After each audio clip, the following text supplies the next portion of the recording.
So, yung flour, idagdag natin yung mga dry ingredients like sugar, and then yung ating yeast.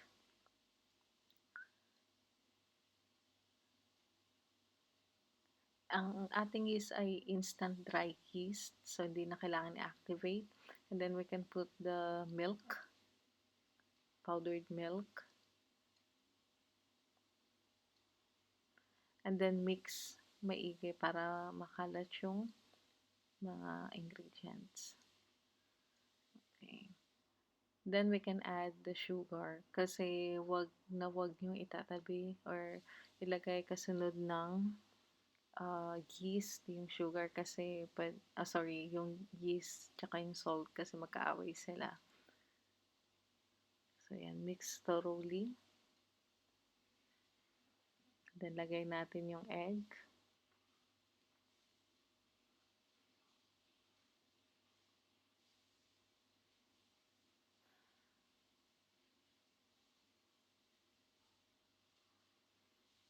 And then yung ating warm water.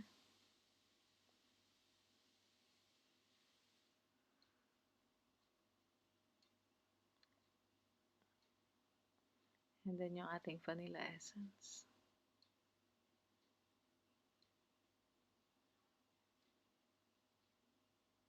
So, mix lang natin siya lahat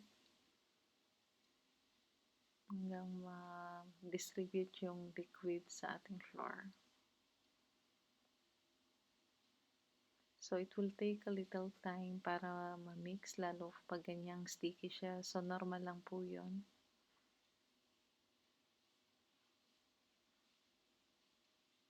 Kung meron kayong stand mixer, pwede nyo rin gamitin.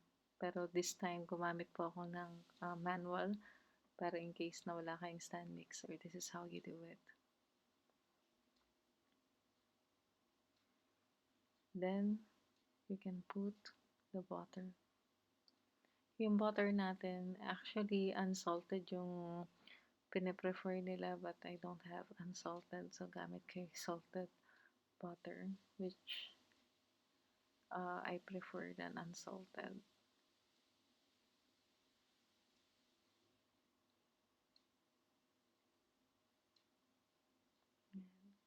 So, i-mix lang natin siya hanggang maging proper dough.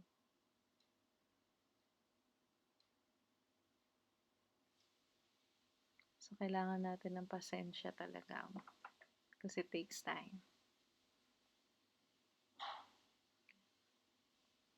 So, pagka nininid, pwede nyo rin siyang ganyan or pwede rin yung countertop para mas ma-mix siya maigi.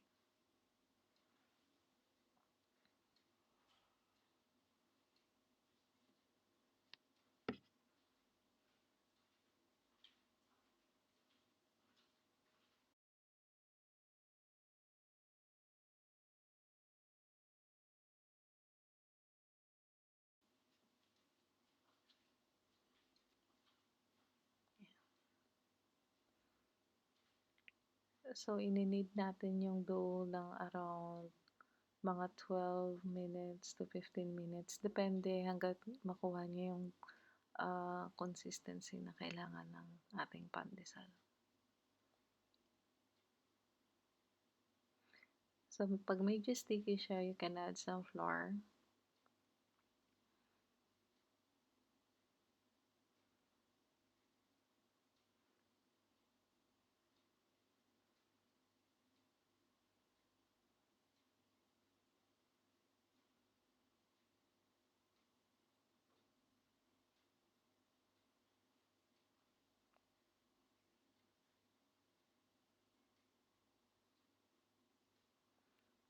So, ang gusto nating ma-attain is smooth na dough and still elastic.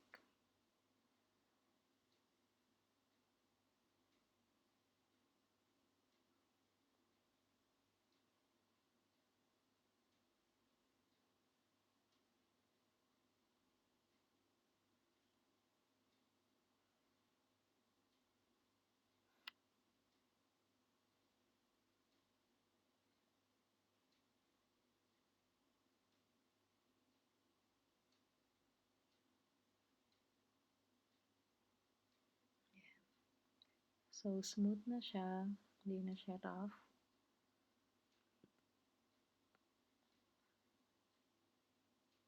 Bilugin natin. And then, we can place it sa... You can use the old one, yung used one, pero I prefer to put it on the new bowl. And then we'll cover it with the cling film. Dapat walang air. And then you have to keep it sa warm place. So, mga after 30 minutes, magdo-double yung size niya. 30 to 45 minutes, depende kung gaano ka-active yung yeast. So, yan na siya after, this one is around 45 minutes. So, remove the air, excess air.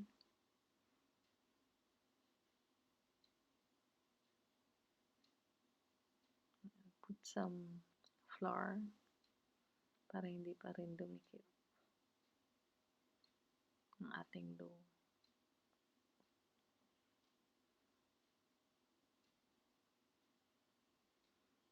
So this time, ikakat na natin siya into pandesal pieces. You can have like 35 grams to 40 grams ng pandesal.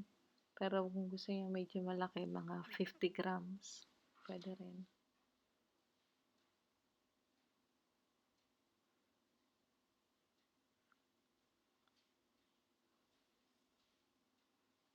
So, tanggalin natin pa yung mga tirang air sa dough.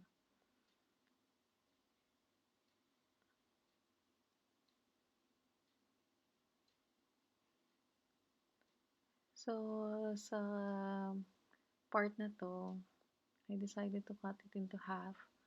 But, again, style yun na yun. If you want to cut it like a pizza style, equally divided if you don't want to weigh. But I usually weigh my pandesal. So it looks better. They're uniform. So I have my weighing scale.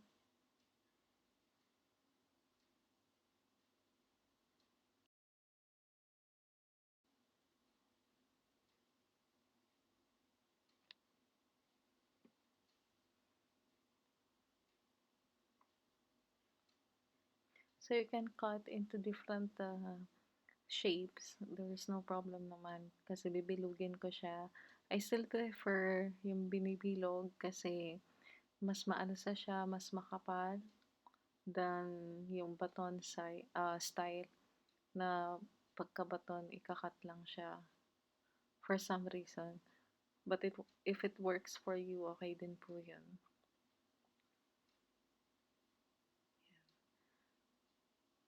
So, nakita nyo, I have like very straight dough initially and then I make it round. So, very important yung ilalim. Dapat yung pinaka-seam i-close natin maigi para buo yung ating pandesal.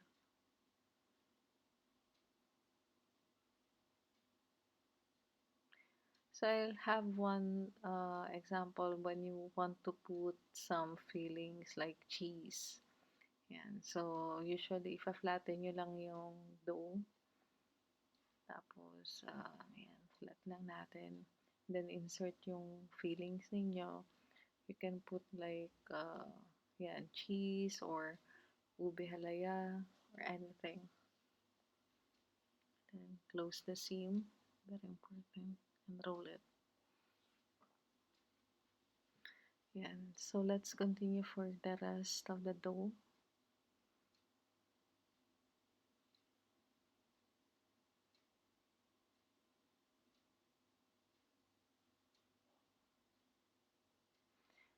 Now, we'll put some breadcrumbs also.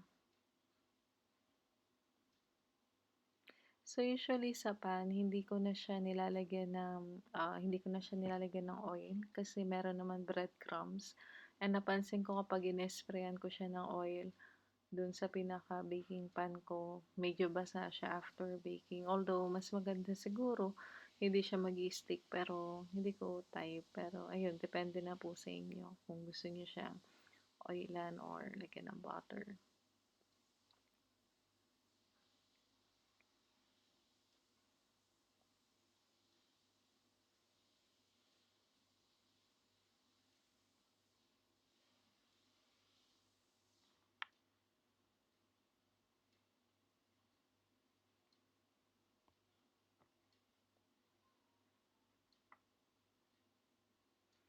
So you have to keep spaces between pandesal kasi nag-expand pa siya pag nag-rise siya.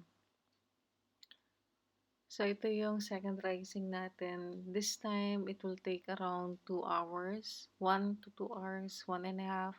Basta pag nakita nyo nag-double na yung size, pwede na po yun. So ito, you have to cover again with cling film para walang hangin.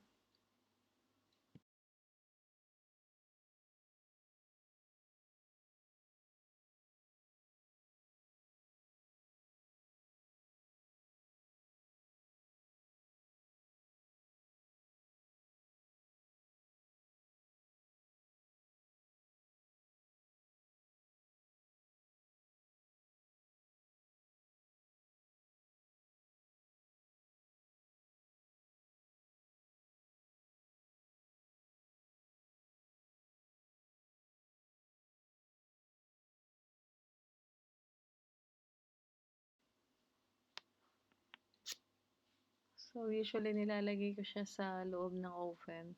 Iniinita ko lang na sandaling-sandali yung oven. Like mga 1-2 minutes lang para medyo kulob siya, mainit na environment.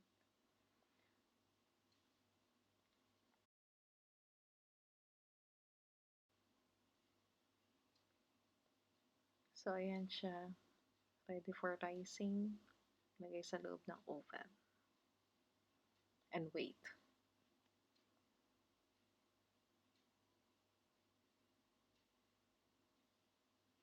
And so ganyan siya after 1 hour. Ready for baking na.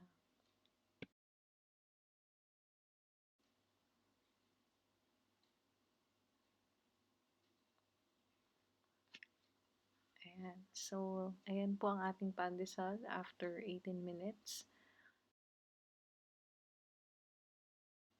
I hope you can try po ang ating pandesal. Malambot po siya and fluffy. Salamat po.